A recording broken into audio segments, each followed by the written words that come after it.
We also recognize the arrival of Miss Juliana Ojamong from NSSF Busia. Karibu kwetu kabisa.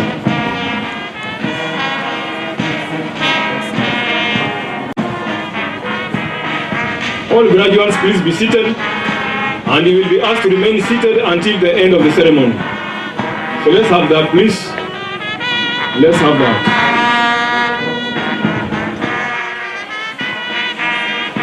I'm seeing some graduates just walking. They're supposed to be here before that procession. Kindly hurry up.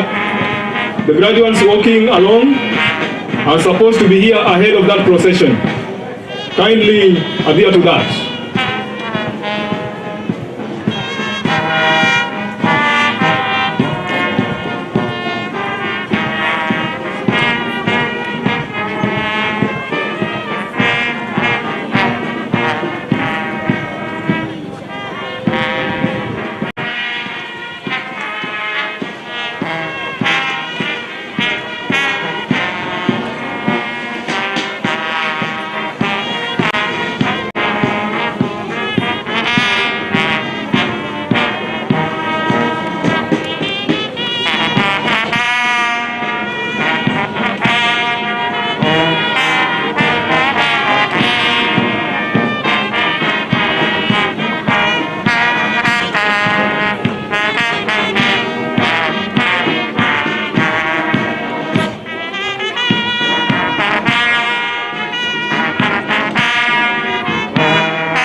May I ask the congregation to stand? May I ask the congregation to stand?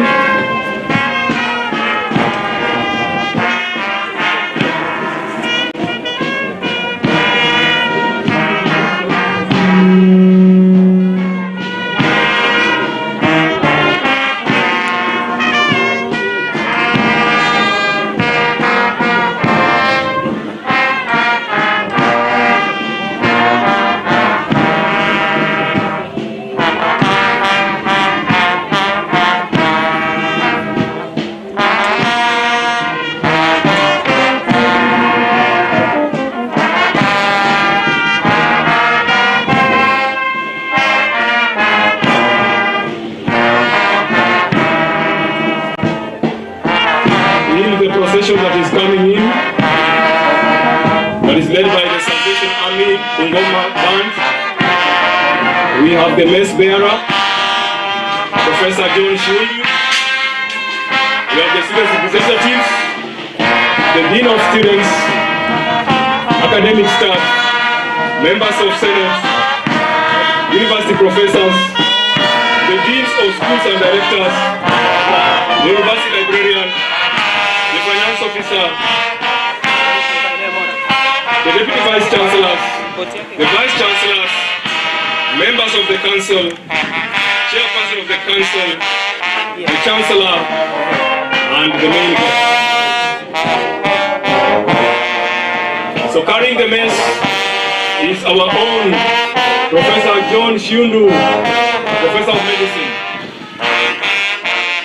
The mess is a symbol of autonomy.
Welcome.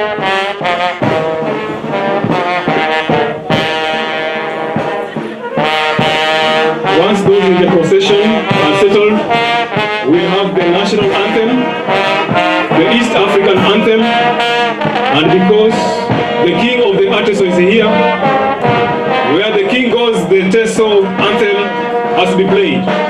So we'll have those three anthems played.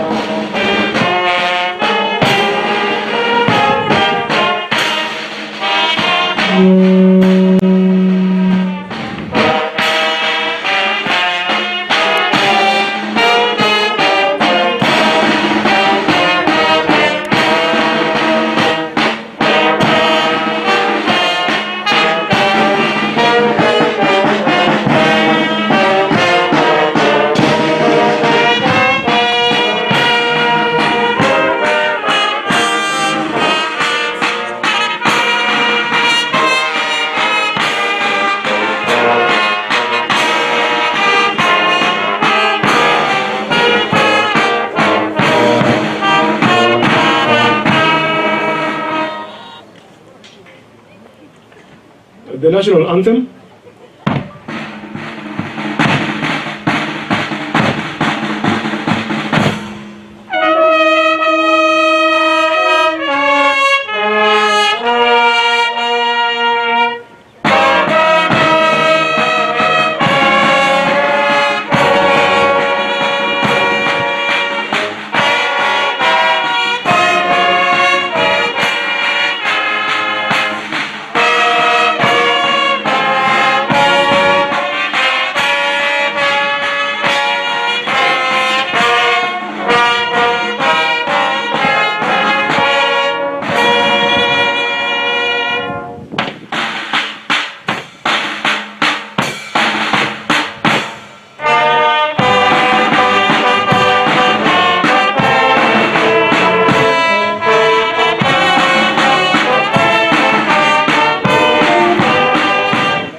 The Iteso anthem.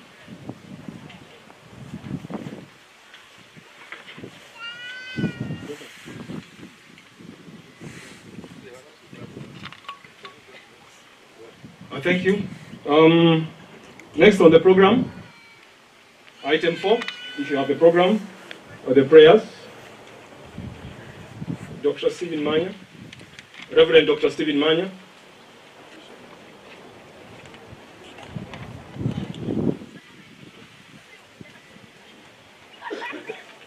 Bishop of Katakwa, ACK Katakwa, Askofu.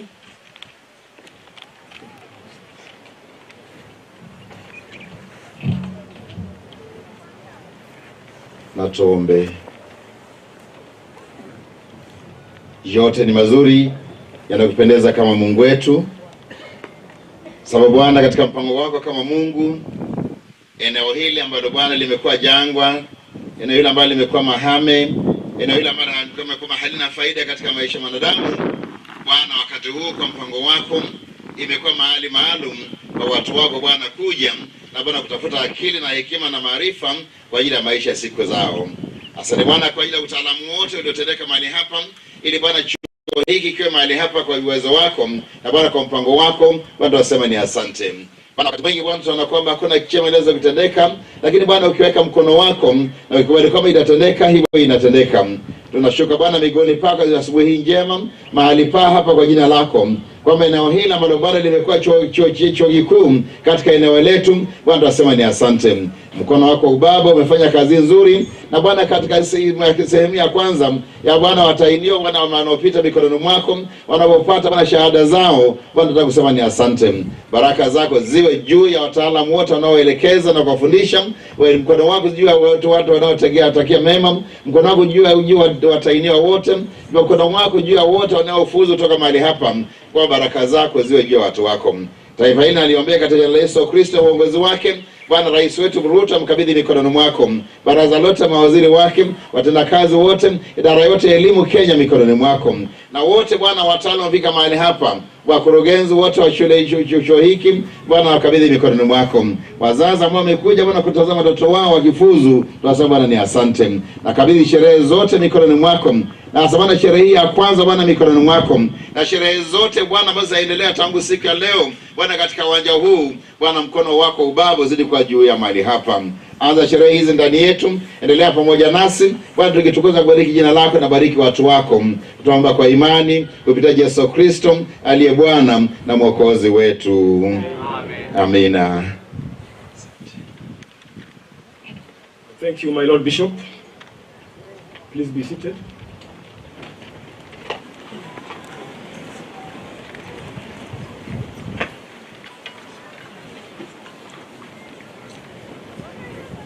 On the program, we are on item 4.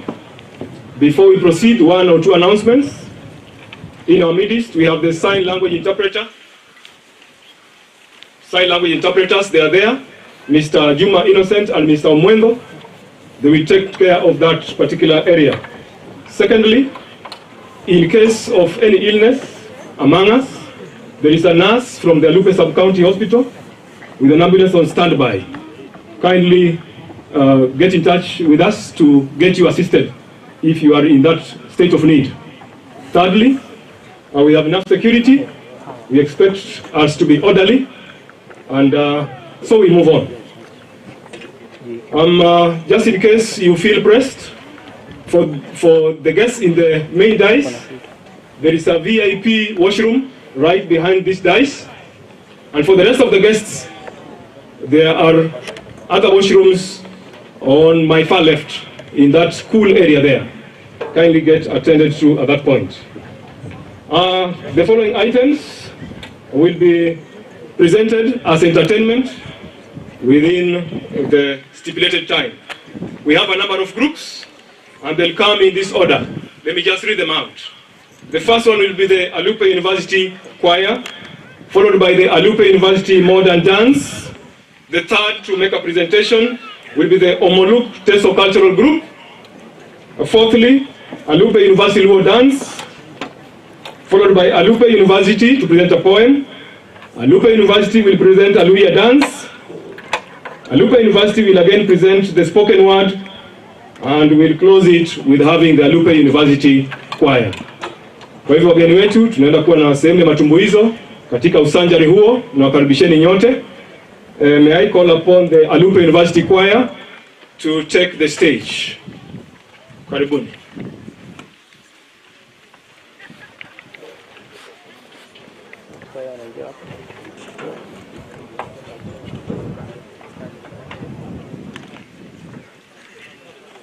Alupe University Choir.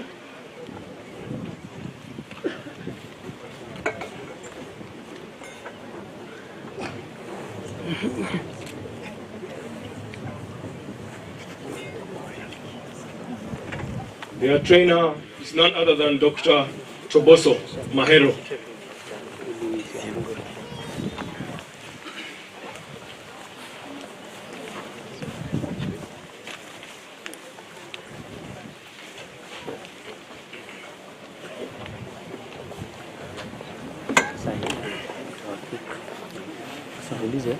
Kamera ndio inamulika hapa. Itabidi tu sasa kuna kutosha. Sawa.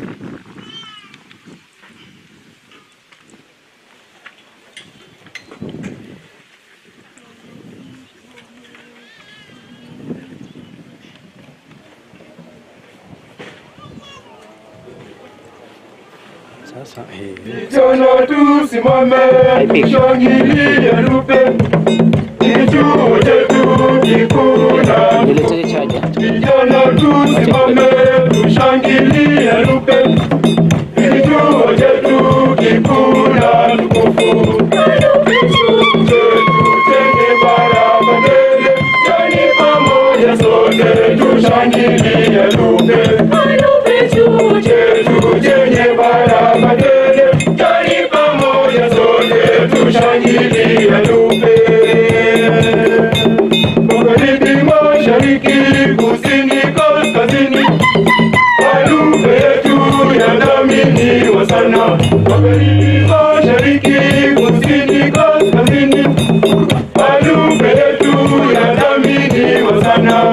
Alupe chetu chenye baraka tele, jani pamoja sote tushangilie Alupe. Alupe chetu chenye baraka tele, jani pamoja sote tushangilie Alupe. Wakubwa kwa wadogo tujivunie Alupe, yenye amani, upendo na utulivu. Wakubwa kwa wadogo tujivunie Alupe, yenye amani, upendo na utulivu. Alupe chetu chenye baraka tele, jani pamoja sote tushangilie Alupe. Alupe chetu chenye baraka tele, jani pamoja sote tushangilie Alupe. Alupe chetu chenye baraka tele, jani pamoja sote tushangilie Alupe.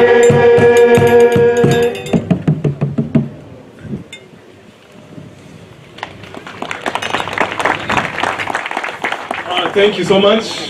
Jooni pamoja tushangilie Alupe. Alupe University Modern Dance. Welcome please.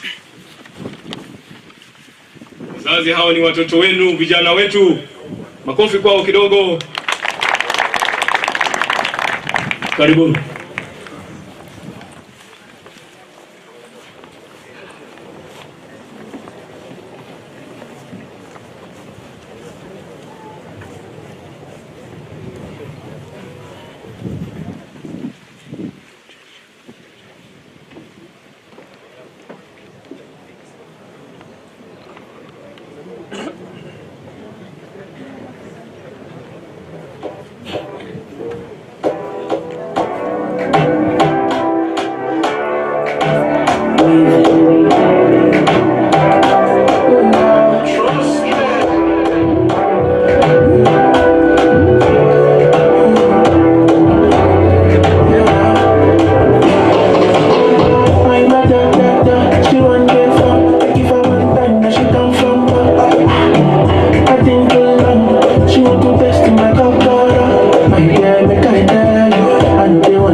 Money,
Thank you so much. That is called Generation X.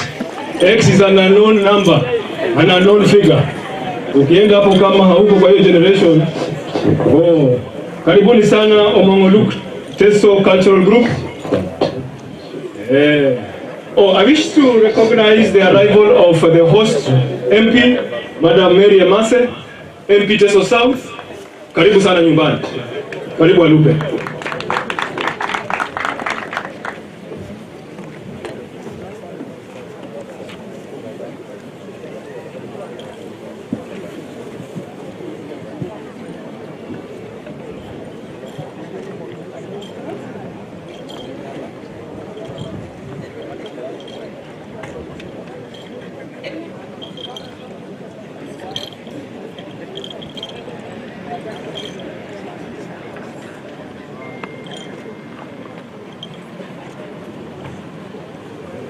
Wageni wa heshima, hapa mbele yenu ni kikundi najulikana kama Mongoluk Dancers kutoka hapa Teso South, Busia County.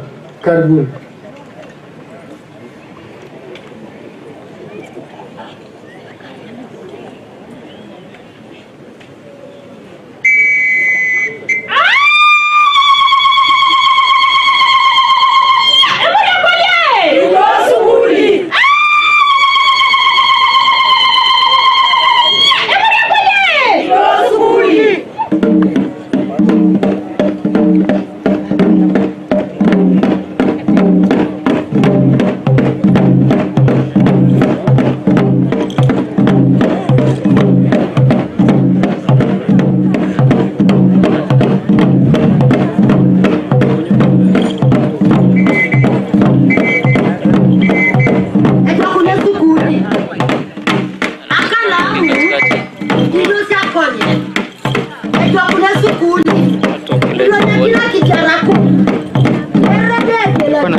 Mcheza kwao ujuzi wa sivyo? Asante sana. Tuko kwao.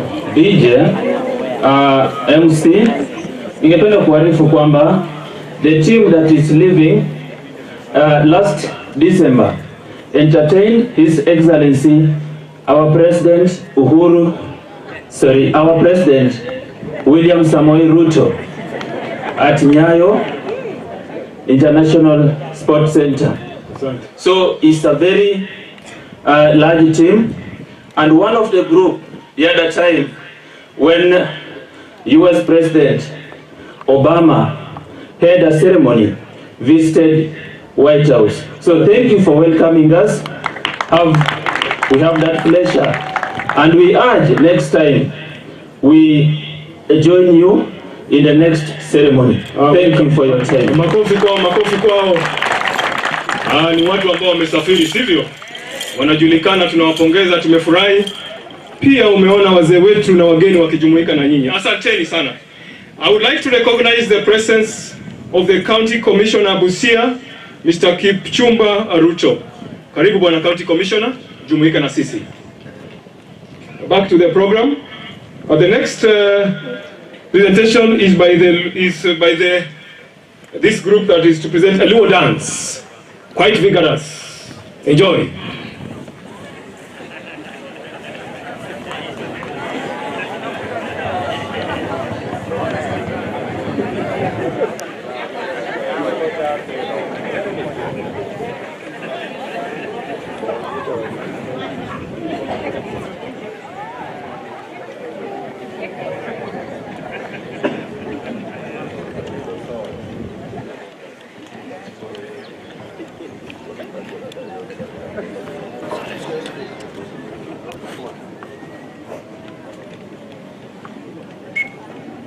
On the stage is Alupe University, ready to present you Ramogi dance, usually performed during ceremonies. Enjoy with us. Welcome.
Alupe is a cultural melting pot.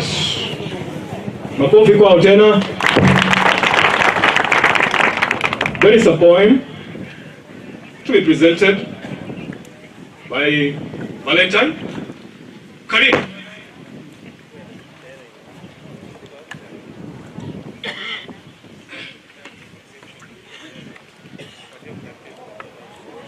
Before you is Mahungu Valentine, ready to present to you a poem. Welcome. Graduation.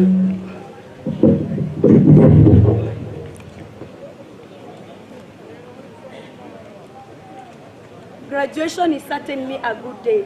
Now you can have your say. You have now achieved today, and a cool future is waiting for you.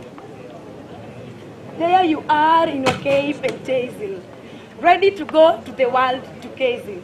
It seems like just yesterday you were a child, watching everything we did. There you are now graduating. We are so happy you are now. But to remember, always remember that you must remember the school you are. Now we are seeing you graduate, the young man and woman we helped to create. On the flights of wings you shall fly, and on your visions rising high. Classes came and went. You used all your time to spend with so much persistence and dedication, and now you have achieved your way. It is not the end of the road as you have graduated, because every end brings a new beginning. You must look ahead and see something to do, so that you can take a path to success. Learning is never an ending process. Learning has so many chapters, but now you have stepped to the first one, and you must complete your book. It is a pleasure to have Professor El-Samai, Professor Baraza, and Professor Kipsoi. Your commitment has made this day to be how it is, and your hard work has surely paid. We will always remember you in this university. Congratulations, graduates. Wish you well in your future and today. Thank you.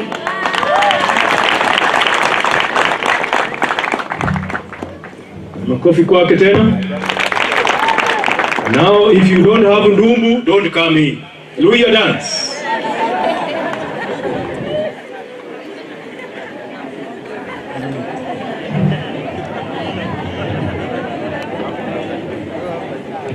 We'll have the spoken word as you prepare your ndumbu.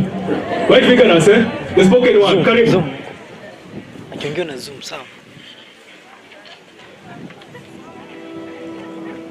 Yeah, it's nonsense, by the way. And life sometimes is so tough and we have to live it, whether you like it or not. And this is the prophesied impeachment. So, step by step, nilikuwa naingia kwa hiyo gate 3 years down the line, with hopes that one day life itakuwa different. Day 1, day 2, day 3. The first month life ilinichapa. Nilianza kuwa na wishes za kujoin miadarati, but I was born a tough boy, and yes, na confess sijai kuwa na njaa last. Until hiyo time niliona njaa ya food itanimaliza at last. Na si kila mtu anainama, utaendea usaidizi kwa nani? Shida kuwa na manifest na kujoka lot. Atukisema unalala njaa, no one cares cause they feel nika it's a normal joke. Na a few friends who know exactly who we are, pia nika sisi tu. Should we still to survive? Cause some of us hata AIDS. Namanisha support hatuna. Tuko tu na moral support from our lecturers, cause they see we from a cliff. Though still niko na hopes za kuwa boss, ni live well.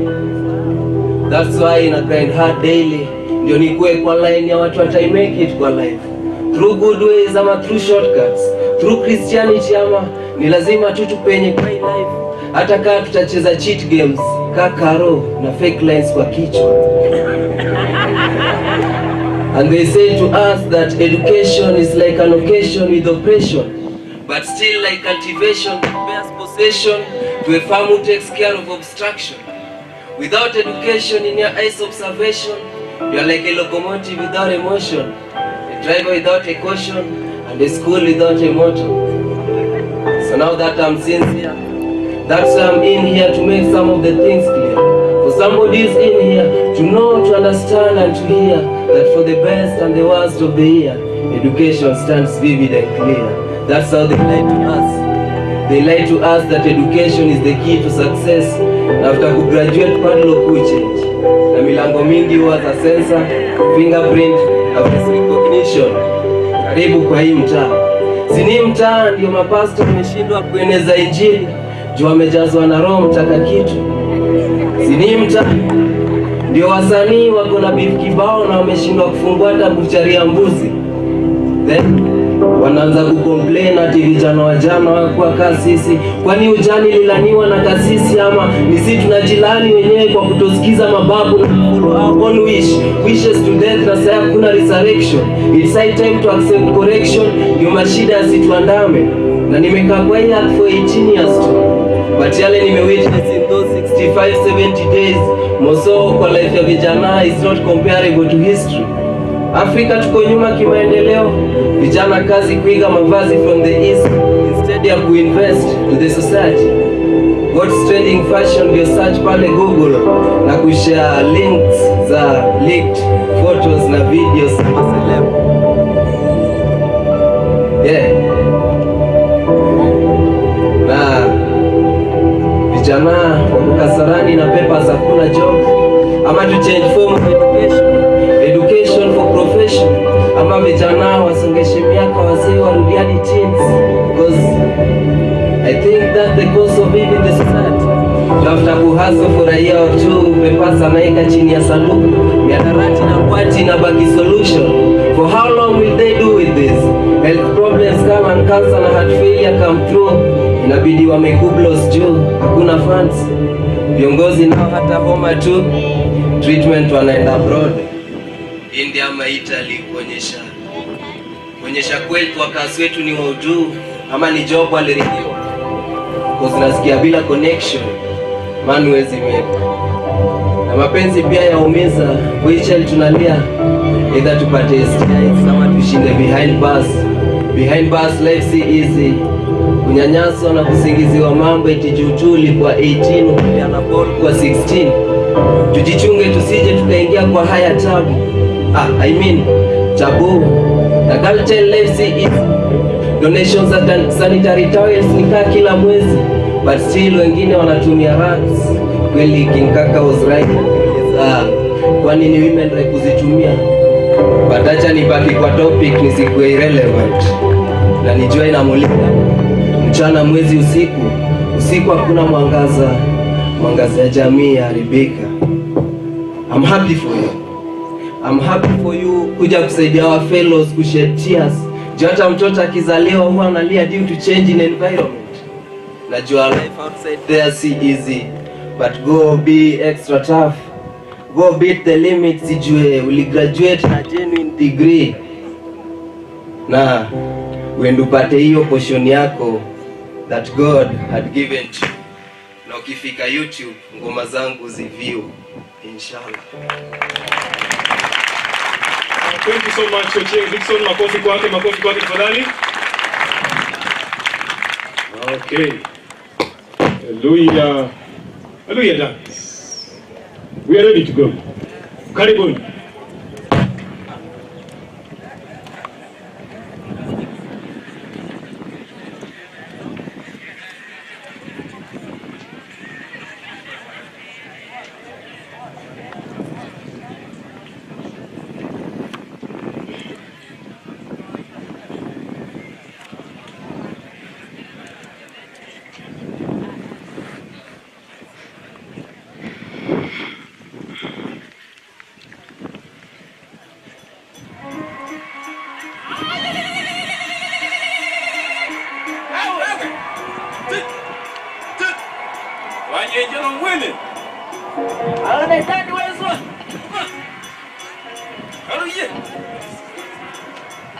Tina mwana wa mayu wa ngona, simole dole mayeye. Tina mwana wa mayu wa ngona.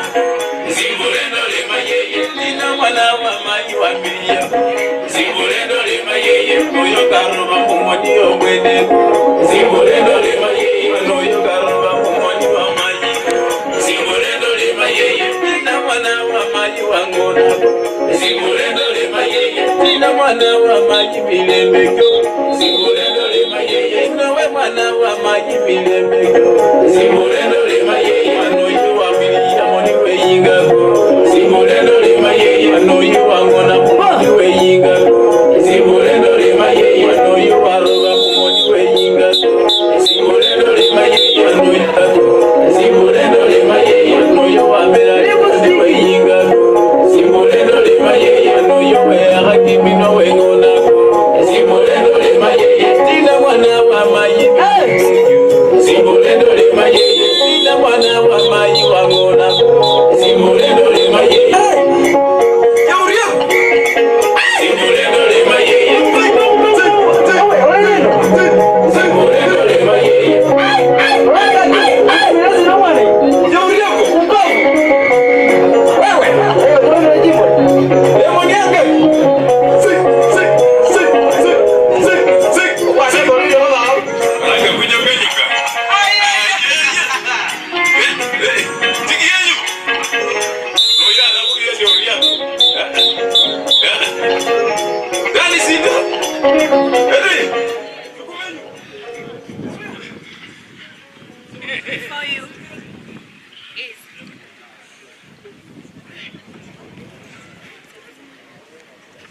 Before you is Alupe University Mlembe Nation Conference, ready to present to you Dance to Lia songs.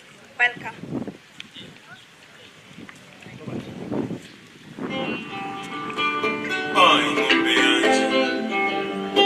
Ngombe ya papa ya kora.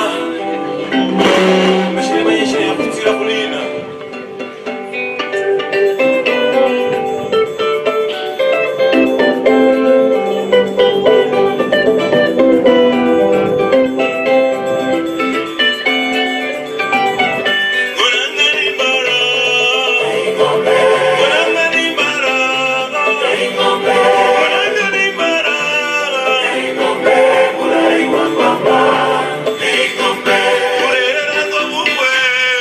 Ngombe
We thank the Luya Cultural Dance Group. Makofi kwao tafadhali.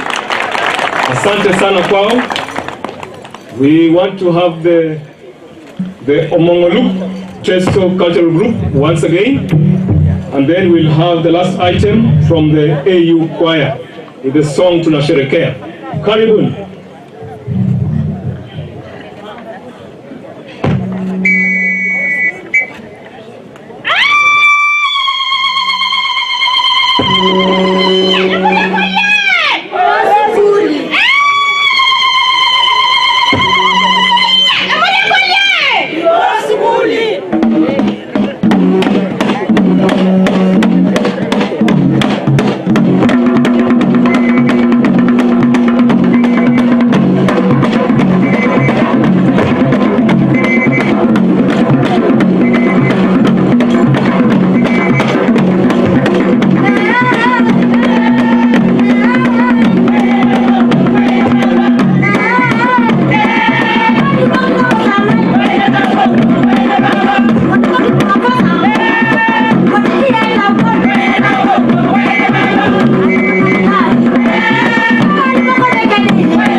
thank you so much, Omongolu, Teso Cultural Group, for that presentation. Nawashukuru sana.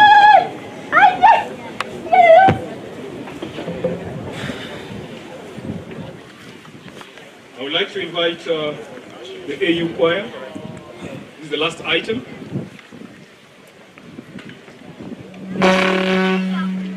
Among the presenters is Dr. Morris Mwatu, one of our own. Makofi kwa wanapoingia tafadhali.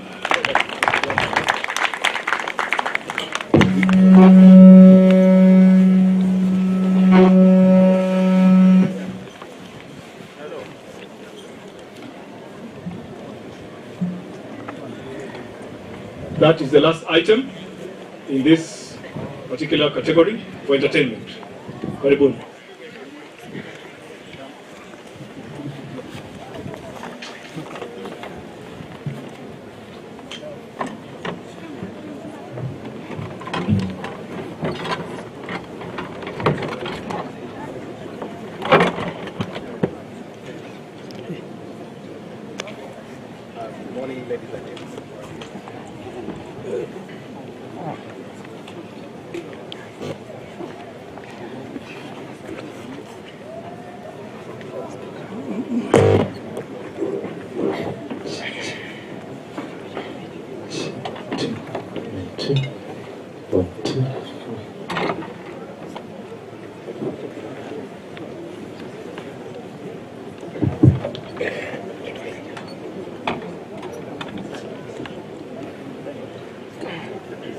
Good morning. Alupe University Choir is going to present a number that is Tushangilie. Welcome.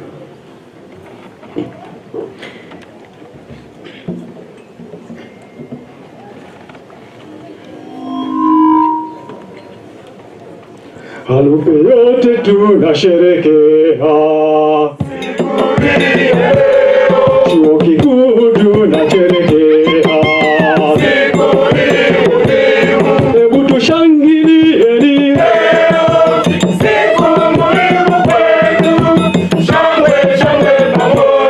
Hebu tushangilieni.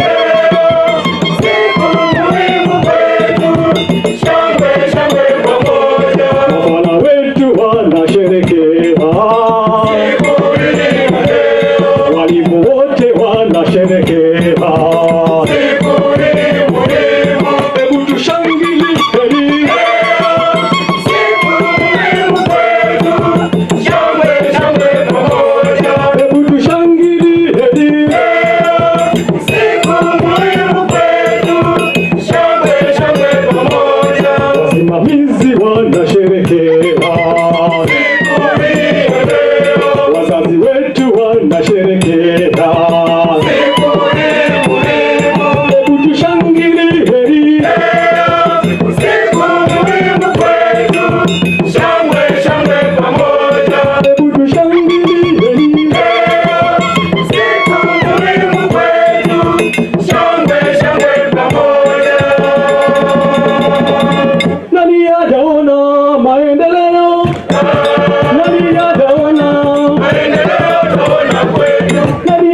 Thank you so much, Alupe and the teams, Alupe University and team, including Omongoluk Cultural Group.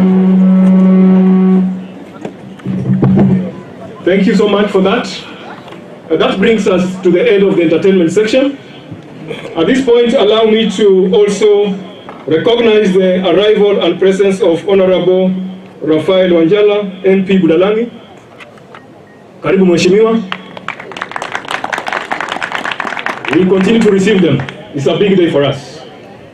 At this point, we go back to the program. If you have the booklet, we are on just after entertainment.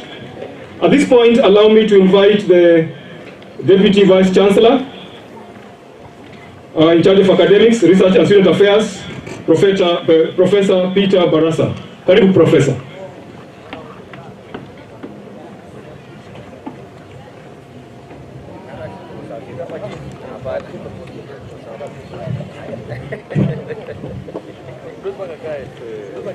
It is my distinguished honor and privilege to invite the Vice Chancellor of Alupe University College to constitute this assembly as a congregation of Alupe University.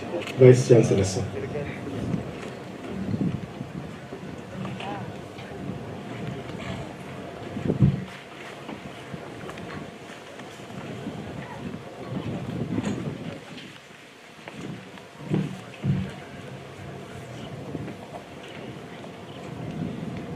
I would like to welcome all of you to this graduation, and by tradition I have to declare this a congregation of the university, and therefore by virtue of the powers conferred on me by the Alupe University Statute 31, Section 1 and 3, I declare the gathering a congregation of Alupe University.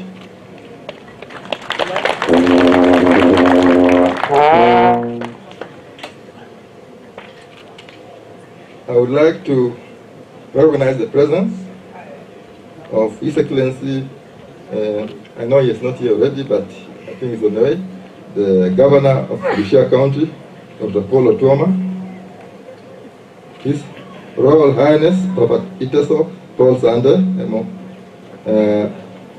Emolot, Honorable Oku Kawunya, MP Teso North, Honorable Mary Emasa, MP Teso South, the County Commissioner of Busia County, Mr. Kichumba Ruto, the MP for Budalangi, Raphael Wanjala, Professor Isaac Kibara, VC Kibali University, Professor Solomon Shibairo, VC Must, Professor Jacob Nandi, VC Kaimosi University, Professor Isaac Kosgei, Vice, who was our mentor at university, and the Right Reverend John Okude, the Bishop, SEK Katakwa Diocese. You are all most welcome. And all those that may not be in this list, you are all welcome to Alupe University graduation ceremony.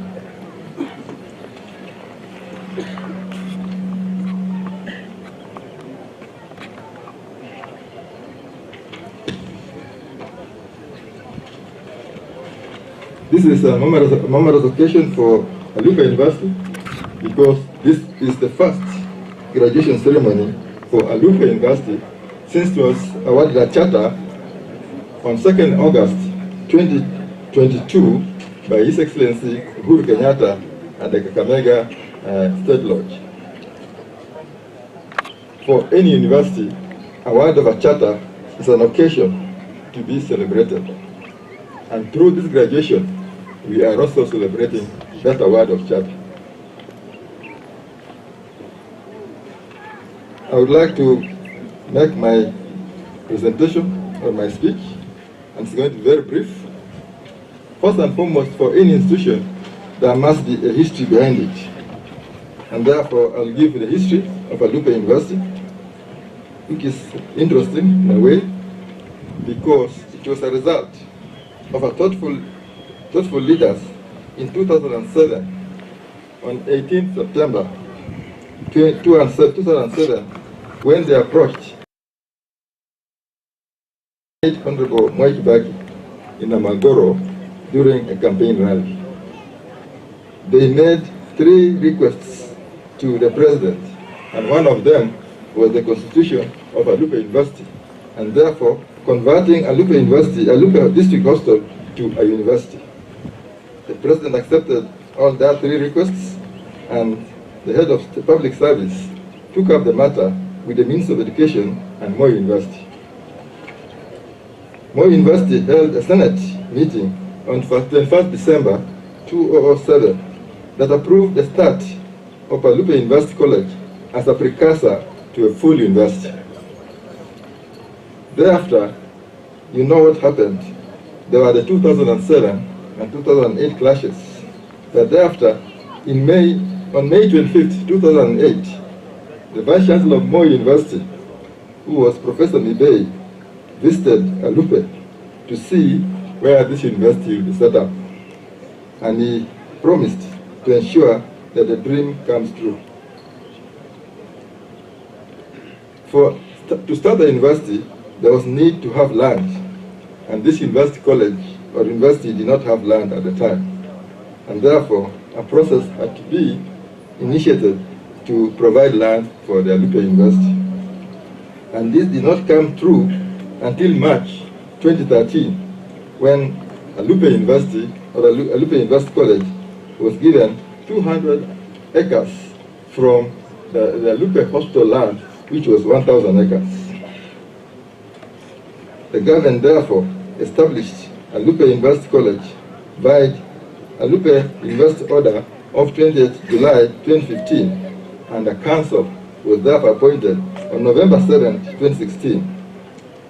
Moi University subsequently appointed the acting principal and 2 deputy principals. The university college was therefore based in facilities offered by the county government in Alupe Hostel, and that's where the university college started. Where we are seated today was a forest and the grazing land. The infrastructure of Alupe University therefore started being put up in 2017, and what is on these grounds has been constructed between 2017 and today.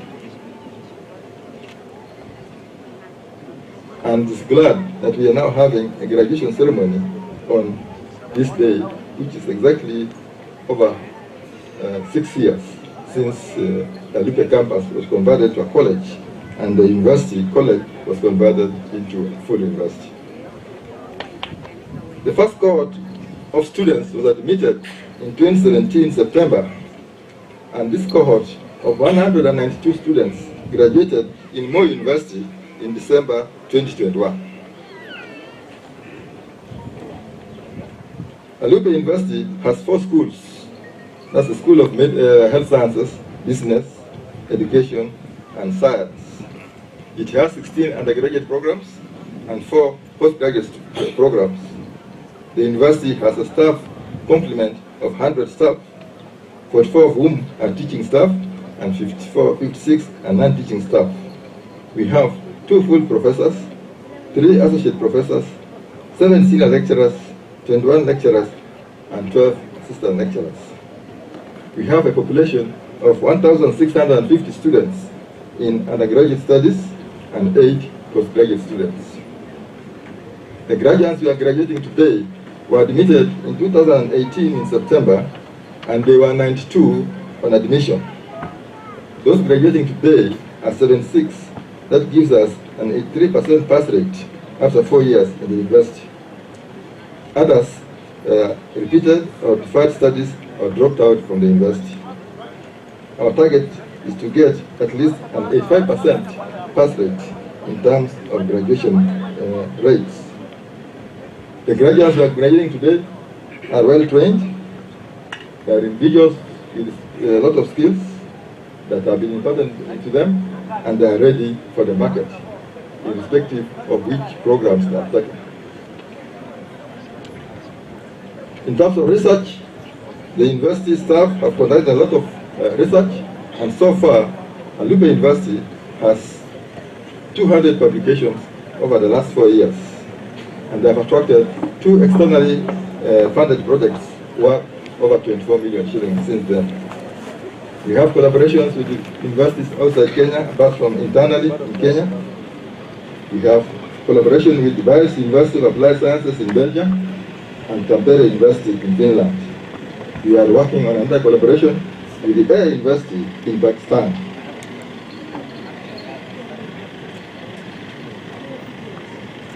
Some of the planned projects depending on availability of funds are a teaching hostel, student center, student hostels, an administration block, School of Education and Business, and the science teaching laboratories. Welcome, Governor. The future of Alupe University looks bright, but requires a lot of support in terms of material and finances. We intend to be a center of excellence in health sciences, biomedical sciences. We are planning to put up a sports stadium, funds allowing for sports science. We will plan to build a hotel for teaching of business, especially the hotel and hospitality students. We plan to build a teaching hostel for teaching of health sciences, in addition to the current county hostel in Busia and Alupe. We plan to build an airstrip to ease communication in the region and globally. All this will require resources, but those are our dreams.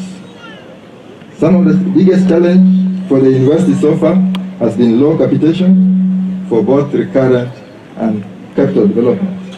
And we would like to request that this matter may be taken up by those in government. We are a young university. We are developing a few income-generating activities which are not yet able to break even, but I think in the future that's one way of us getting funds for university functions. Finally, I would like to acknowledge and wish to thank God for bringing us this far since 2017. We wish to thank the Kenya government for financial support, the University Council for guidance, the university staff for working tirelessly over the years despite human resource deficits in the university. The students of Alupe University have been very tolerant, cooperative, consultative, and very bright students. And those who are graduating today will be testimony to that process. And all those of you who have come to be with us during this first graduation ceremony. Thank you very much, and may God bless you. Thank you.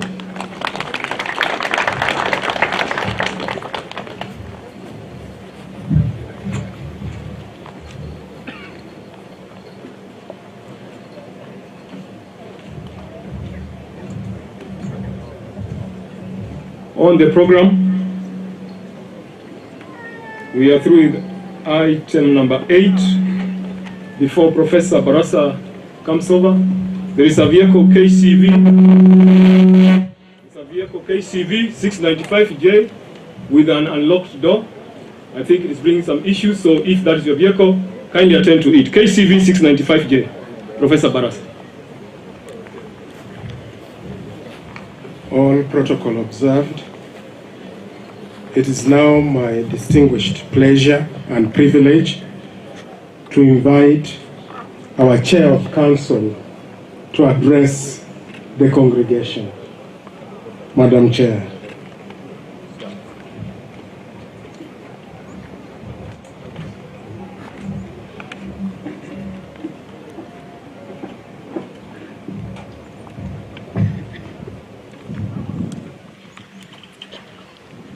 Your Excellency, the Governor of Busia County, Dr.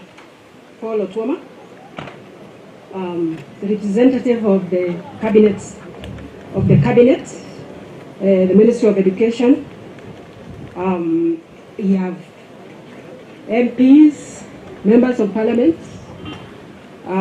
the Member of Parliament for Teso South, Madam Mary. We have the MP for Budalangi, Bwana Wajala, Honorable Wajala. Council members of the Alupe University Council, the Vice Chancellor of Alupe and the Deputy Vice Chancellors. We have invited Vice Chancellors. We have His Royal Highness, the King of Teso. You'll hear more about that. We have Bishop of Katakwa Diocese. We have representative of the Muslim community, Imam, the principal of the Kenya Medical Training Center. We have many partners here. We have government officials, many of them here. And we have many distinguished guests. On behalf of the Council of Alupe University, I want to welcome you all to this first graduation of Alupe University. We are very pleased to host you here today.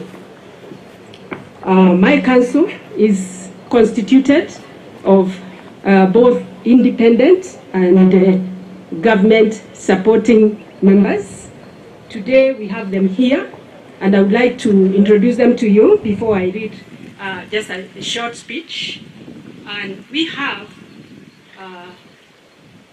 the representative of the Ministry of Education, Madam Nerea Olik. Nerea, maybe you can just wave so that people see you are there. Yeah. We have an independent member who is a state council, Phyllis Chepkeboy. We have another independent member, Dr. Leonard. We have yet another independent member, traveled all the way from Kakuma, Mr. Mohammed. And last but not least, we have Mr. Oile. Thank you. And I will not forget to mention that our Vice Chancellor is a member of our council. So you are good Professor Fabian Esamai. You had the colorful history of the start of Alupe University from Professor Esamai. So I'll spare you that one. But remember what some of the things he said that were very colorful. So now, on behalf of the council and on my own behalf, I take this opportunity to congratulate the first Alupe University graduates on this auspicious occasion. I commend your perseverance, your hard work, your dedication, and this is what has culminated in this celebration for your achievement today. We, as the University Council, are tasked to offer strategic direction towards the realization of the university's core mandate, which is education. We have also put in place policies to enable us to build a strong foundation for the university. I wish to thank all the stakeholders who have supported us towards these efforts. This far, we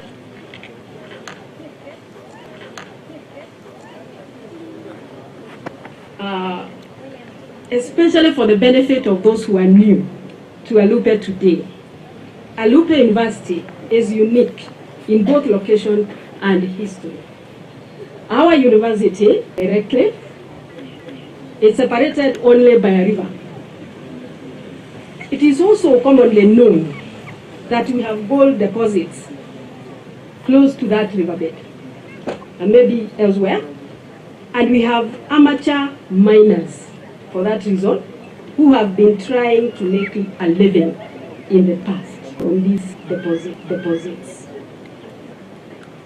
The university is close to landmarks, such as the old East Africa Community Hospital, that was the center for the treatment of leprosy, and is now the Center for Infectious and Parasitic Diseases Control Research. A big mouthful, CIPDCR, all of the Kenya Medical Research Institute, Cambridge. Out of that, a lot of research on medical issues, control of malaria and others, and other infectious diseases. Research is going on around Alupe.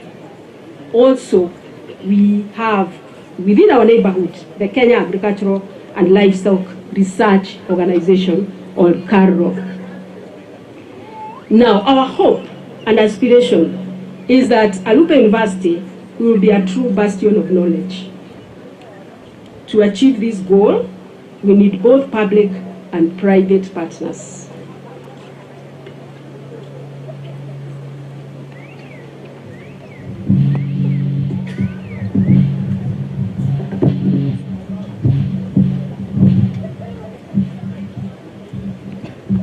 I think so. I'm shorter. No, I'm as short as you have put it as well. To achieve the goal of becoming a bastion of knowledge, we need both public and private partners. We greatly appreciate the contribution of the national government through the Ministry of Education, and specifically the State Department of Higher Education and Research. All this for their financial and technical support in the setting up of this university. We are asking for increased financial and other support to enable us expand our infrastructure so that our students can access all the necessary facilities for learning, as well as for the conduct of cutting-edge research. Thank you all, and karibuni tena.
Chair of Council and all protocol observed.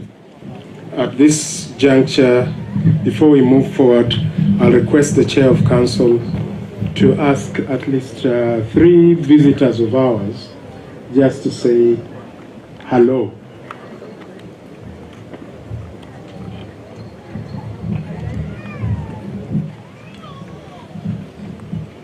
Thank you so much.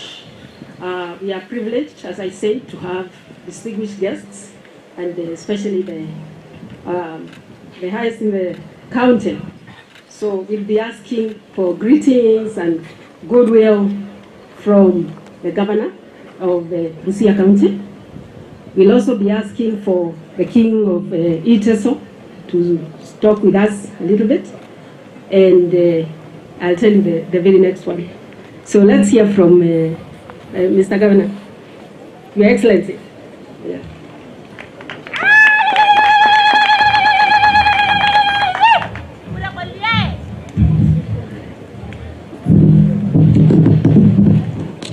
Thank you, Chair.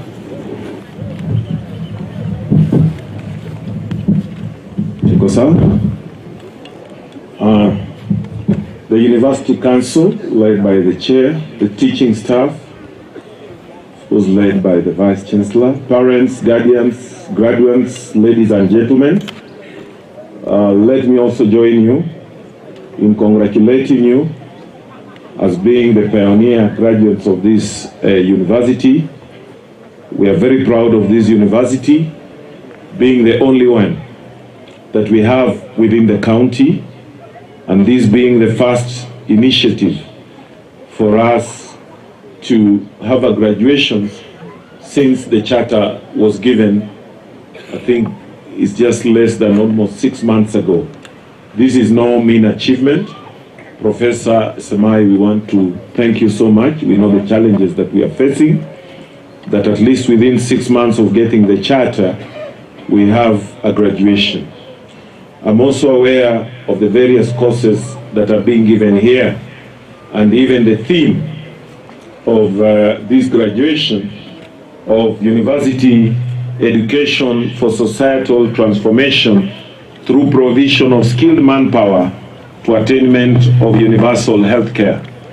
There is no better theme that also reflects our county like the theme you have given here. We are looking at skilled manpower to help us solve our problems.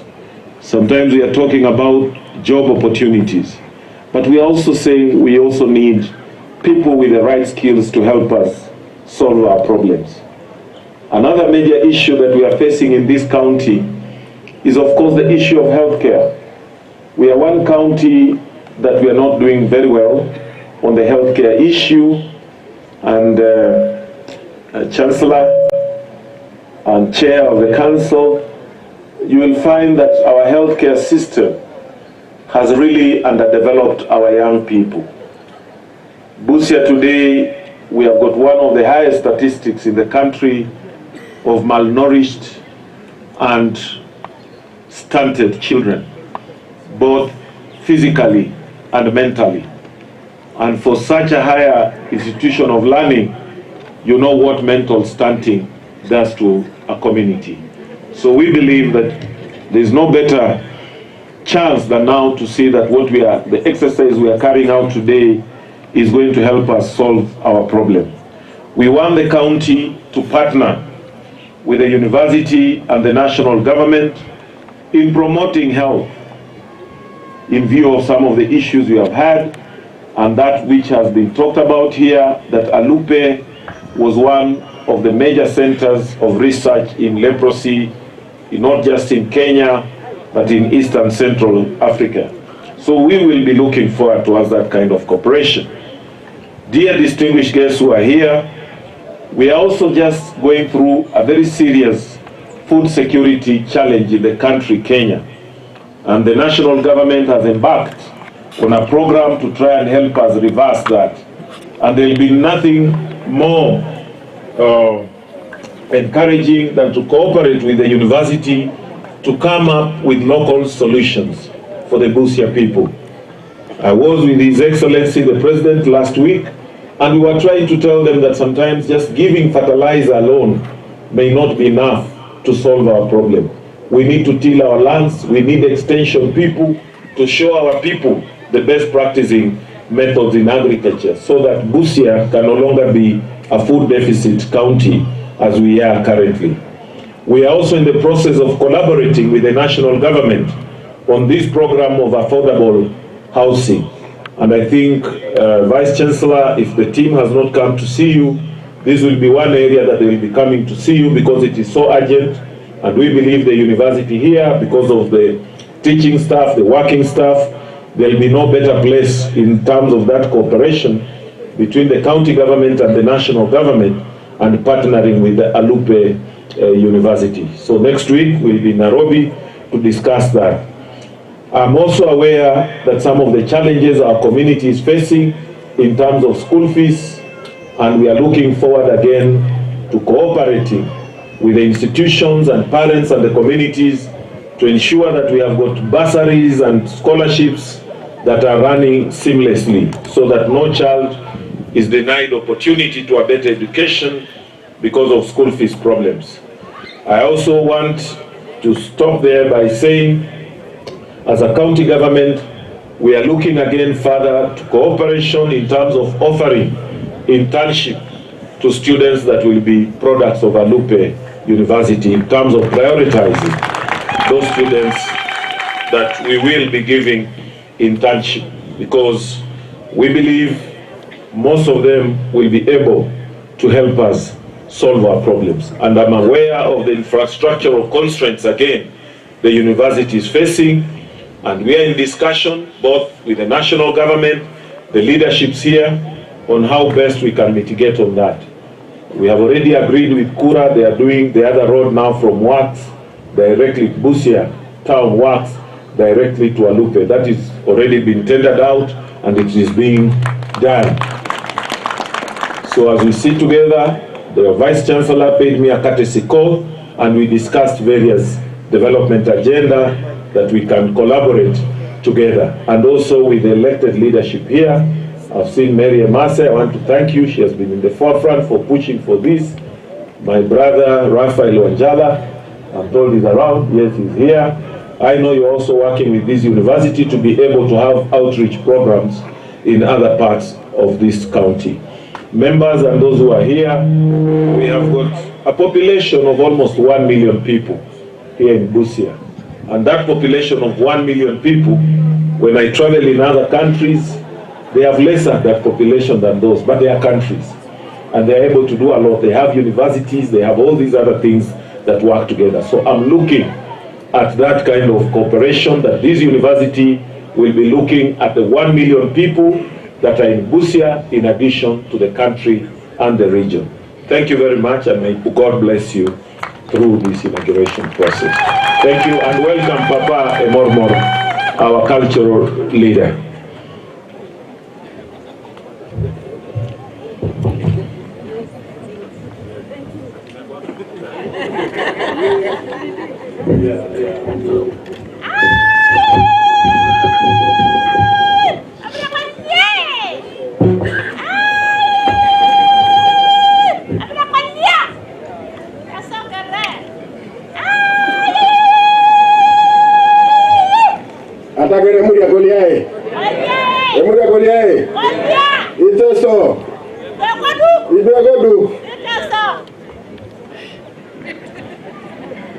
The chairperson of the council and your members, the Vice Chancellor of Alupe and your teaching staff, and the visiting Vice Chancellors. Your Excellency, the Governor of Busia County, honorable members of Parliament, guardians, parents and guardians, and all of you in your respective capacities. First and foremost, I would like to thank the government of Kenya to have thought wise to have this university here. And I would like also to thank the founders of Alupe University, especially Moi University. Thank you for giving birth to this beautiful baby called Alupe University. On the same note, I would like to thank the pioneer graduates. Congratulations for you to be the first graduates in this ground.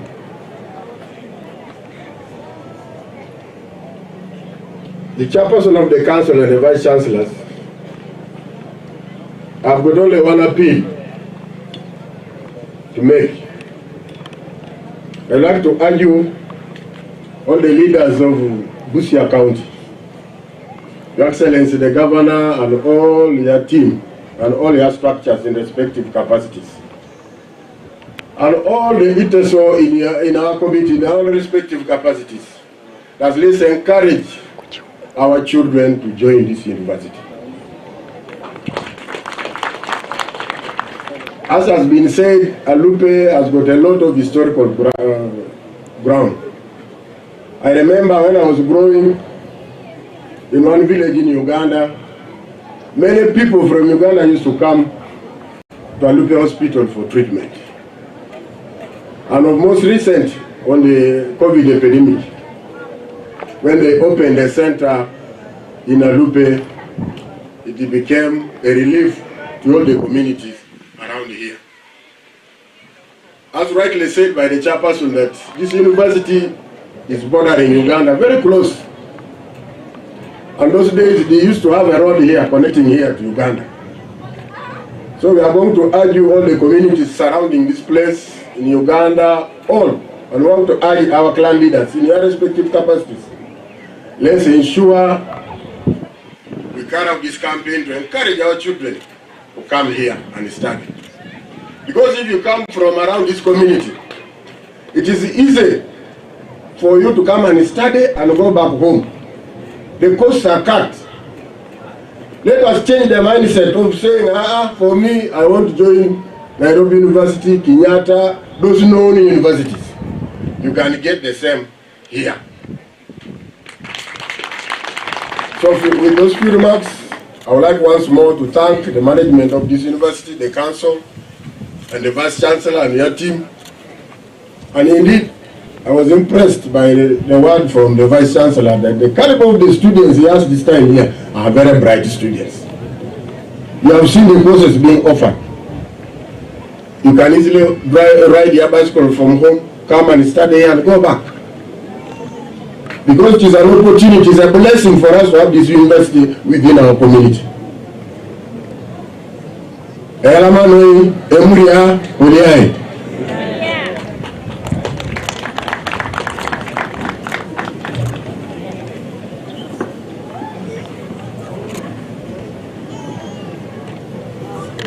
are proceeding with our program. You have heard before, you have heard earlier that this university began as a college of Moi University. We want to ask the current Vice Chancellor of Moi University to come and talk to all of us for a brief moment. Welcome, Professor Osken.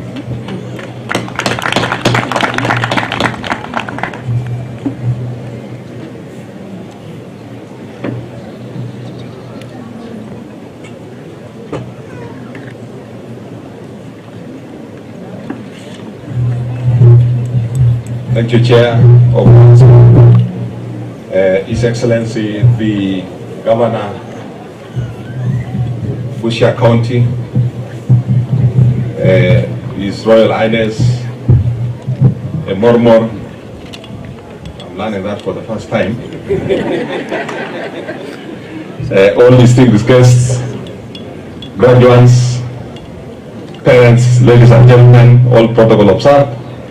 Mine is to bring greetings from Moi University, the entire fraternity of Moi University, to say congratulations, Alupe, the Vice Chancellor. You've done very well with your council, and we really want to thank you for the visionary leadership, the chair, and also being focused in terms of delivering a university in this part of the world. And I'm happy, Your Excellency, that I was part of the journey. I came to Moi at a time when this institution was 1 year old. That was in 2018. And we've grown it to where it is. And I want to really thank, in particular, the Chair and the Vice Chancellor. What we require is to remain focused. We have the best programs in Moi University and by extension at Alupe. We have also the best students in Moi University and again by extension to Alupe, because these students, Your Excellency, were admitted at Moi University. So we really want to thank them for being the pioneer class. And that's a big responsibility, because being the pioneer, everybody will be looking at you as ambassadors of Alupe University. We also want to extend our well wishes as you continue Alupe University to say, and Your Royal Highness has said this, expand the catchment area for this institution to Uganda and even beyond the DRC and down to Rwanda and so on, because this place has a history which I believe God actually made it the way it is, so that eventually from where it started has become a person of knowledge in terms of being there a university at this end. And being just across the border here, I agree with Your Royal Highness. Maybe build a bridge, that's across, we are one. East Africa. And I actually sit, Your Excellency, in the University Council for East Africa as a board member. And one of my missions is actually to promote cohesion, to promote, our movement in terms of education. You can study in Uganda and come and graduate here, study and go and graduate in Tanzania, and so on and so forth. So for me, I want to really thank you so much. Also my colleagues for coming to join Alupe University College. We are there for you. I know it's still a learning process, but we are happy that you've moved faster than even your contemporaries elsewhere to our graduation at this moment when you are just hardly 1 year in places chartered universities. So thank you so much, and Happy New Year. Stay focused, take care of yourselves, and God bless you. Thank you.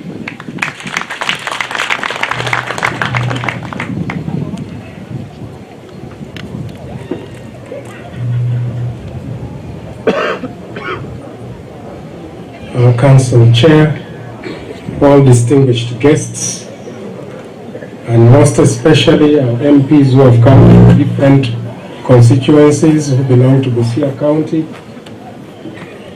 At this juncture, we require a Chancellor to be able to carry on with the next activities.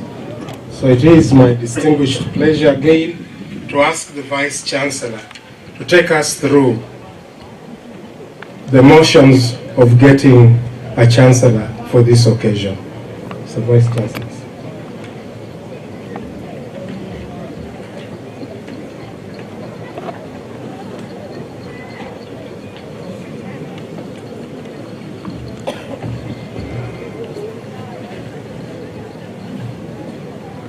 Distinguished guests and all protocols observed, this next function is supposed to be handled by a Chancellor. And Chancellors are appointed through a process, and this process for Alupe University is still on, and therefore we currently don't have a Chancellor. But by law, there are provisions under which that can be done for a function like this one. And this is within the University Act and the University Statutes. And therefore, by virtue of the powers conferred by the Alupe University Statute, Part 1, Section 2, I hereby request the Chair of Alupe University Council to take the seat of the Chancellor of Alupe University and perform the requisite functions of this graduation. Thank you.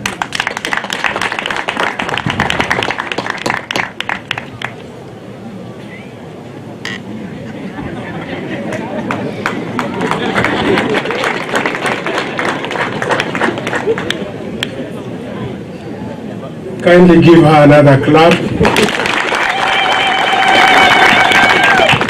We are used to saying Mr. Chancellor, sir, but now I'll say Madam Chancellor. We now move to a very critical moment too, where the Chair of Council,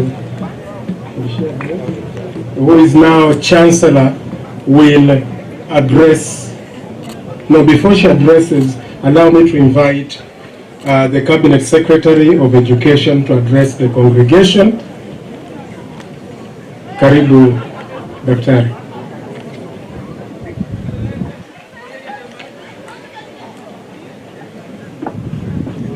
That's Madam Nerea Olik, representing the CS Education.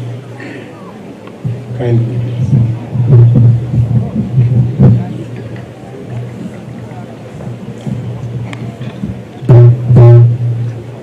To His Excellency, the Governor of Busia County, Dr. Apollo Tuoma, the Chancellor, Alupe University, Dr. Virginia, our council members, our Vice Chancellor, Professor Simai, His Royal Highness from Uganda, our Bishop of Katakwa, our elected members of Parliament hereby present, MP Teso and MP Budalangi, our principal of our MTCs, our invited VCs who are with us here present, our partners, graduates and parents. Good afternoon. Good afternoon again. Yeah, before I read the speech, first I want to give the apologies of our CS, Hon Ezekiel Mashogo, who would have been with us here today, but due to other aspects of the national requirements, he was not able to be with us. But he has passed his dear and sincere greetings to all of us who have attended this graduation today. And before I read the speech, I would wish just to recognize we have our invited and visiting VCs who have come to be with us today to witness the occasion. I know some of them also are given charter together with us in Alupe when we got our charter, that they are here to give us that moral support and also to encourage us. We have the VC, Kaimosi University, Professor Nandi. Just stand and wave from wherever you are.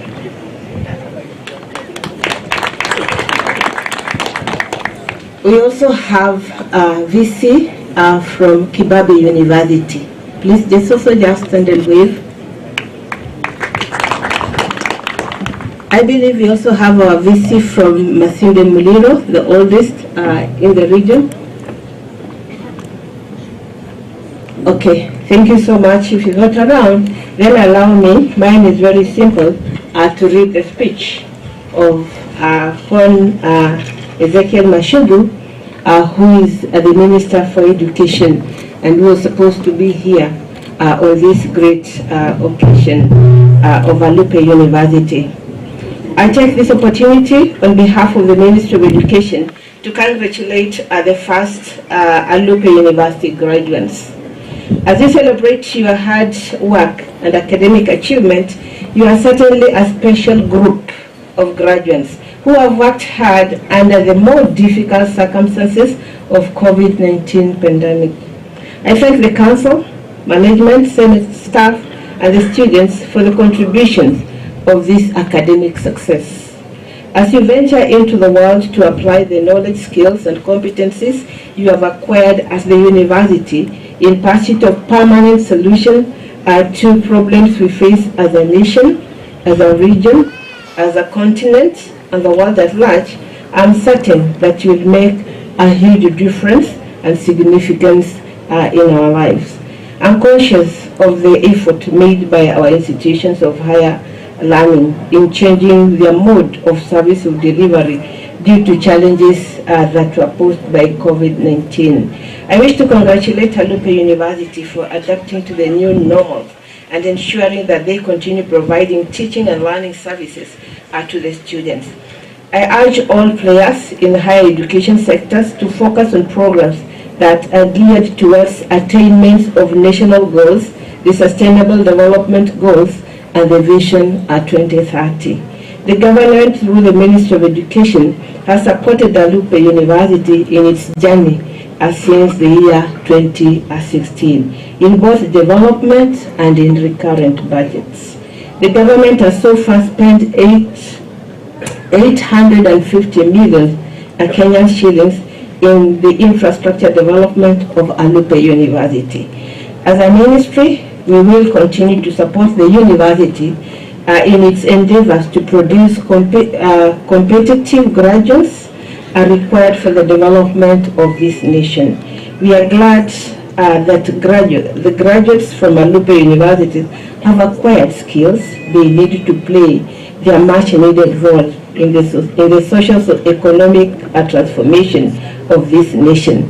The government will continue to provide the much needed financial and material support to Alupe University in order for it to achieve its targeted goals.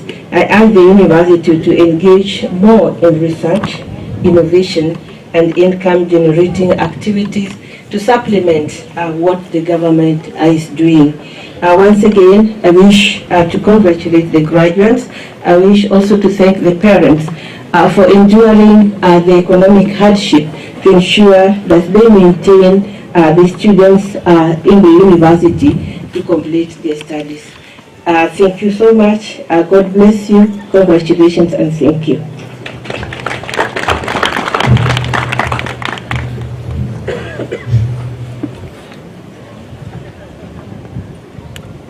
Madam Chancellor, it is now my distinguished pleasure to request you to come and address the congregation.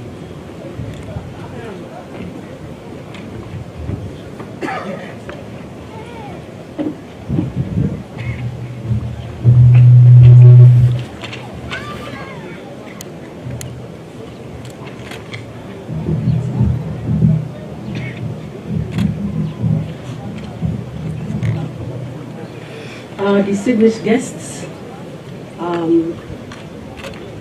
graduates, observing all protocol, I wish to read the Chancellor's message today. And to the first graduates of Alupe University, families and friends, I welcome you to this university and this graduation. Today, we are gathered here to recognize the great work you have done and congratulate you and usher you to the next stage of life. It is through your persistent hard work and bravery that you have been able to surmount the challenges encountered, especially during the COVID-19 pandemic. You have proved yourselves equal to the task of accomplishing degree requirements at this university. This day, I'm sure, holds as much pride and significance for all those who are in this academic journey. Each of you hopes for a rewarding career. Regardless of the path you have chosen, I encourage you all to be cognizant of the remarkable significance of your achievements. You have exhibited requisite capabilities and resolve to succeed amid the challenges and changes you have had to experience.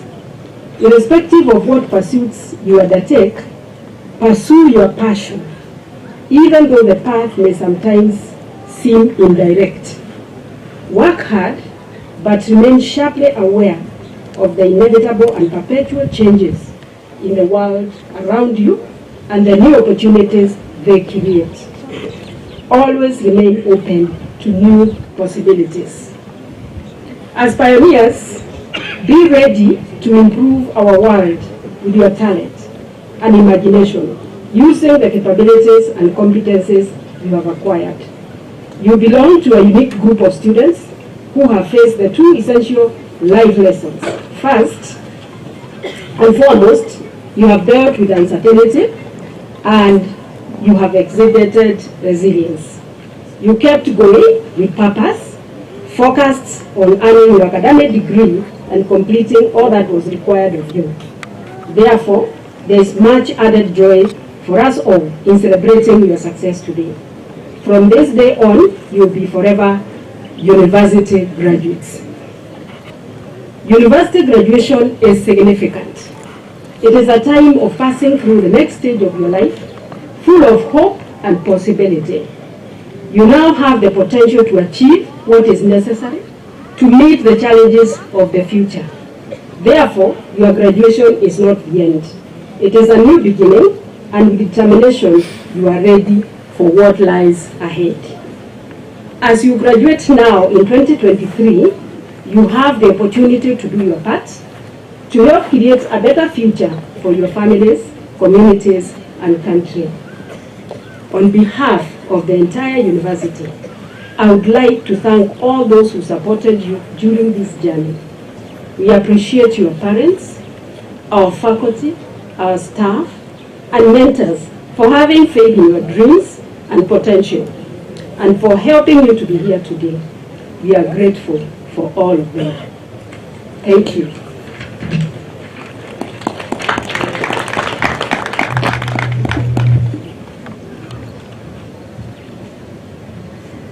Thank you, Madam Chancellor,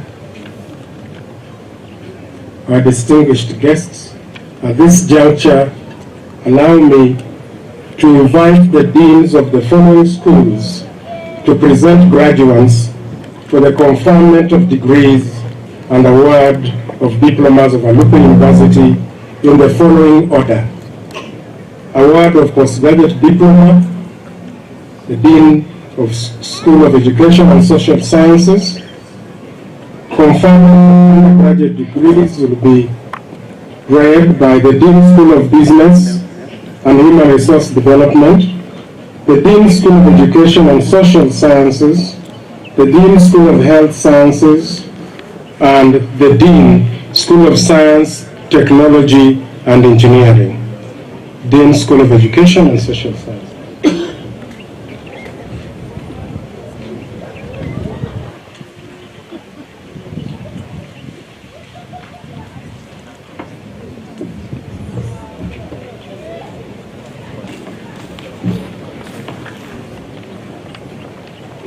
The Chancellor.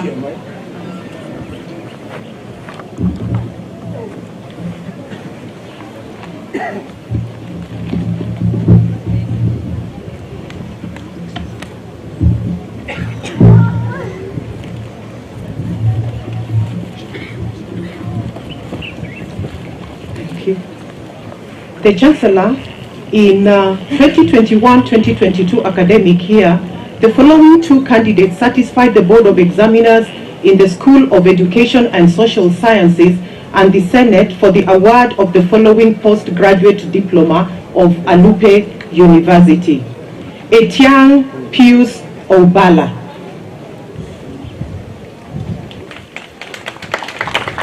Owino Isaiah.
I admit the persons here named to the postgraduate diploma of Alupe University, for which they have been educated, trained, examined, and qualified, and by my authority and that of the entire university, give power to read and to do all that pertains to this postgraduate diploma.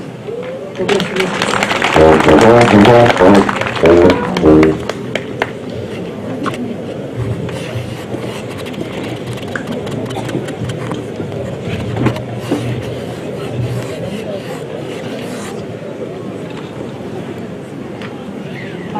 Chancellor.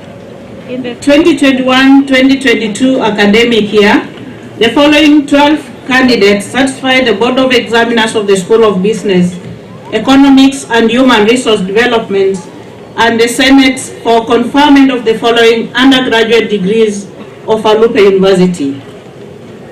Bachelor of Arts Economics, second class honors, upper division, Awino Accord Constance, Loco Sila Daniel. Bachelor of Business Management, accounting option, second class honors, lower division, Nacho Nafula Constance. Bachelor of Business Management, finance and banking option, second class honors, upper division, Egesa Emma Joan, Makoha Dellington Rasmo, Makori Justin, Makwata Diana Naliaka, Munguli Faith Diva, Musili Francis Kialo, Muya Daniel, Ondigi Geraldine Kumundo, Otieni Julius Etienne. Please remain standing until the Chancellor confers to you respective undergraduate degrees.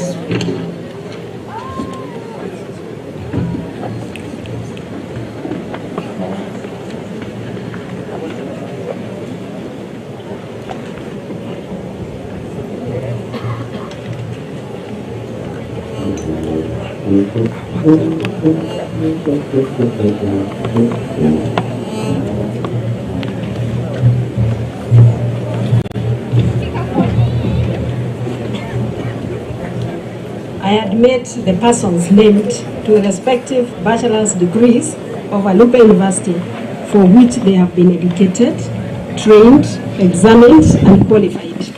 And by my authority and that of the entire university, give power to read and to do all that appertains to these degrees. Congratulations.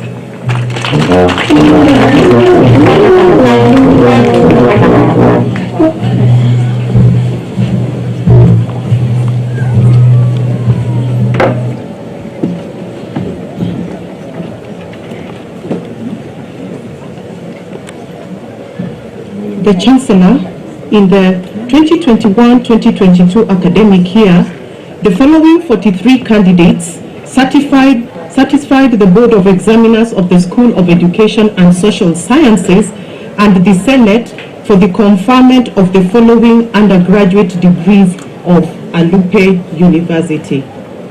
Bachelor of Education Arts, First Class Honors, Kundu Kevin Manyao.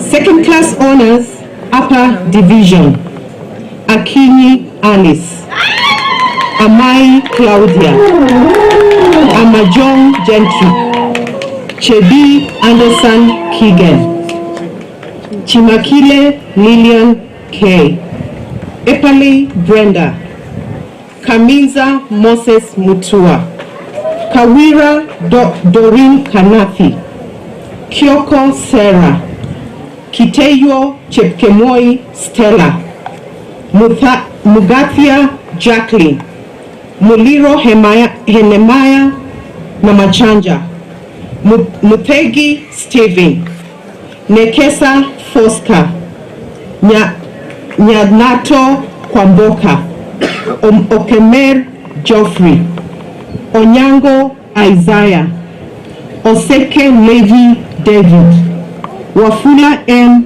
Augustine, Wambani Hilary Makoha, Wanjiku Ruth W., Wanyama Joan. Second Class Honors, Lower Division, Ekeser Stanley O, Eseke Edmond, Loshapuk Chepkoril Lydia, Okisegere Andrew Aduno, Otwani Nancy Sikuku.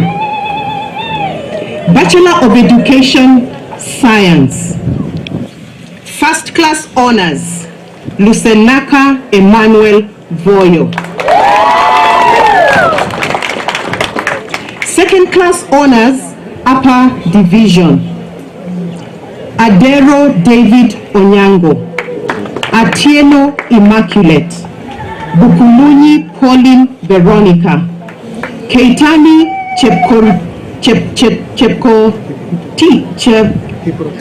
Kiprotich Titus, Kipiegon Patrick To, Yeno Kennedy Otieno, Omondi Kevin, Murwa Ochimba Jacob, Onyengo Kerubo Teresia. Second class honors, lower division. Chebet Gladys, Kialo Stella Zembi, Minayo Juliet, Wabwire Melina Elizabeth, Wanjala Eric Nyongesa. Please remain standing until the Chancellor confers to you the respective undergraduate degrees.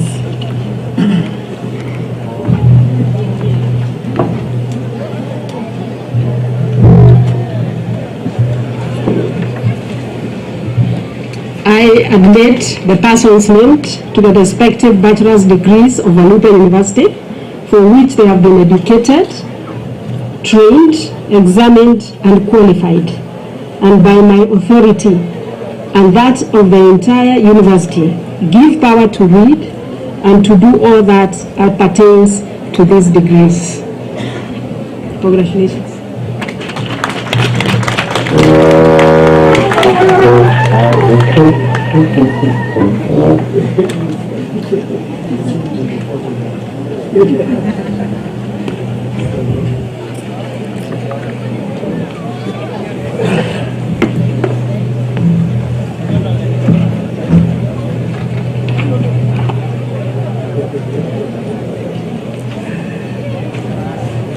Madam Chancellor, in the 2021-2022 academic year, the following 6 candidates satisfied the Board of Examiners of the School of Health Sciences and the Senate for the conferment of the following undergraduate degrees of Alupe University. Bachelor of Science, Medical Laboratory Science, Barasa Jacqueline Abisaki.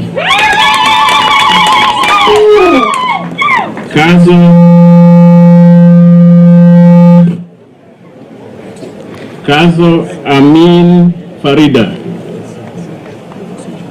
Kipsanai Shelagat Martha, Koech Brian. Bachelor of Science, Physical Therapy, Jebet Ruth, Sibo Omar Chester.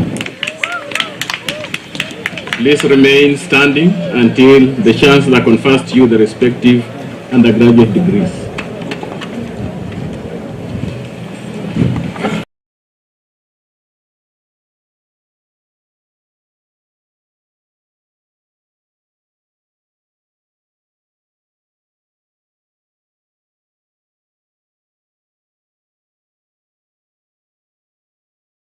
And by my authority and that of the entire university, give power to read and to do all that appertains to these degrees. Congratulations.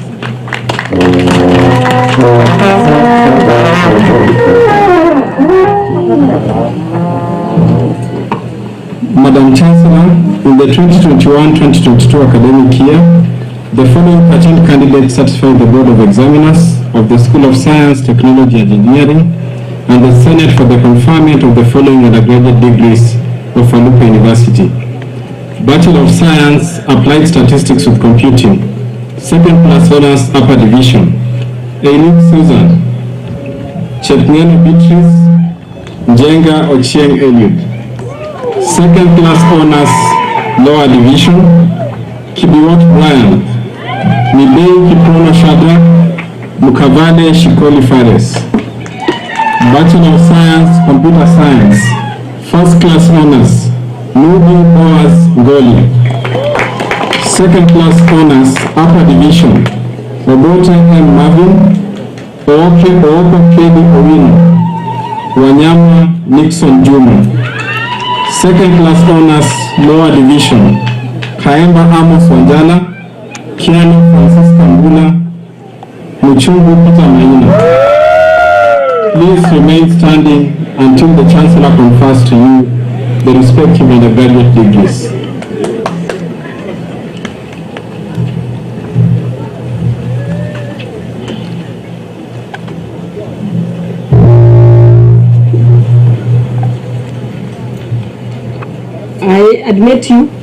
I admit the persons named to the respective bachelor's degrees of Alupe University for which they have been educated, trained, examined, and qualified, and by my authority and that of the entire university, give power to read and to do all that appertains to these degrees. Congratulations.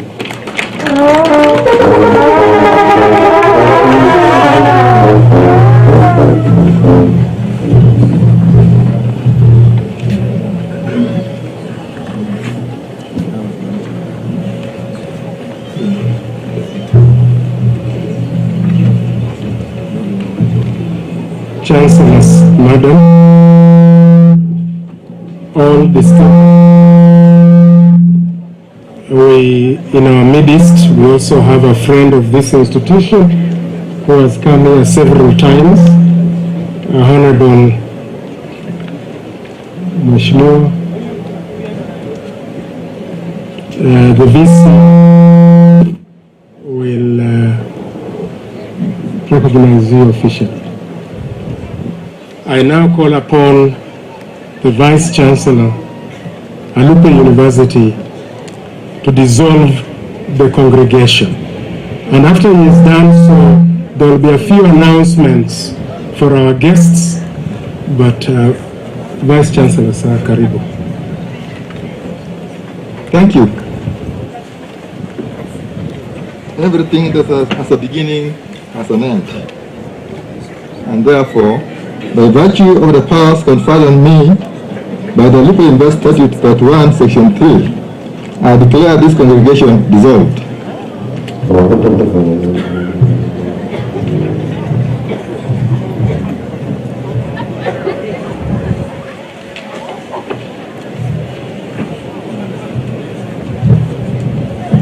We congratulate the Chancellor. We congratulate the graduates. And that brings us to the end of this particular session. Before the national anthem is played, I have the following.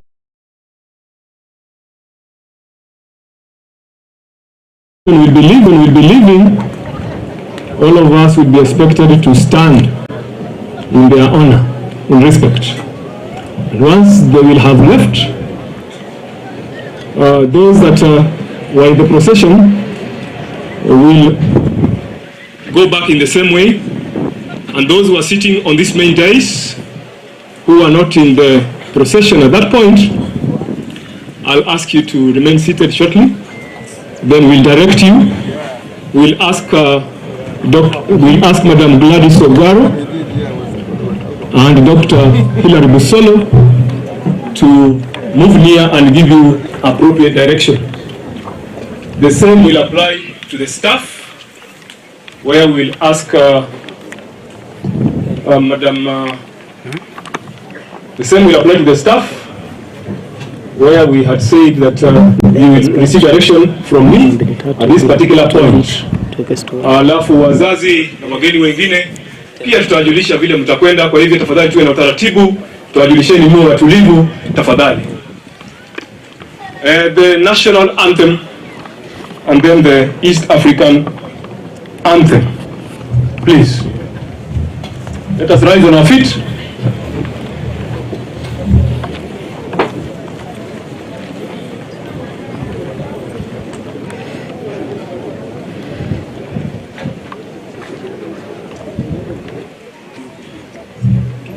Before the national anthem, Madam Chancellor, I mentioned to the VC, and I think when he was dissolving the congregation, Honorable Higini Wamalwa, you are always welcome to Alupe University. We also have an activity that will happen after this. We have to officially open that building you see, purple building, next to our facility for looking after people who have decided to go and meet God. And it can be anybody. So we are telling people, if any of us, your person, Alupe has the capacity to look after the person, and there's a chapel there, we shall pray together as you are taking them to rest. We'll also have a place to plant a few trees for our guests for this particular day. Thank you so much. National anthem, please.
Thank you so much.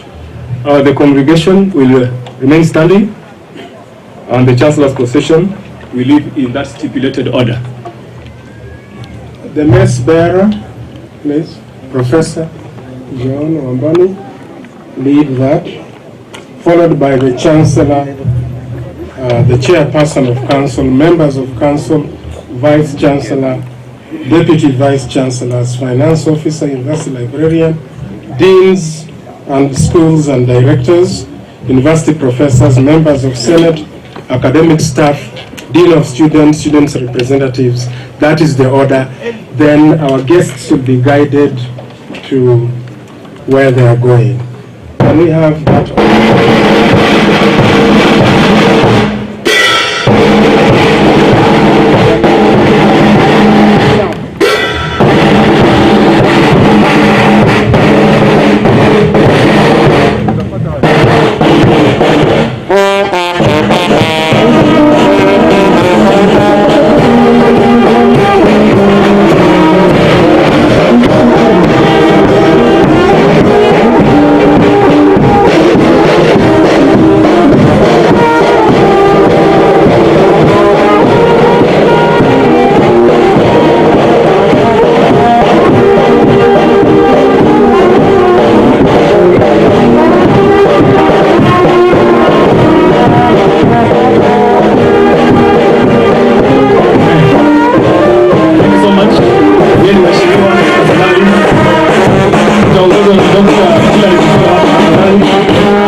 naomba mfuatane na daktari Bokusola kwa tafadhali.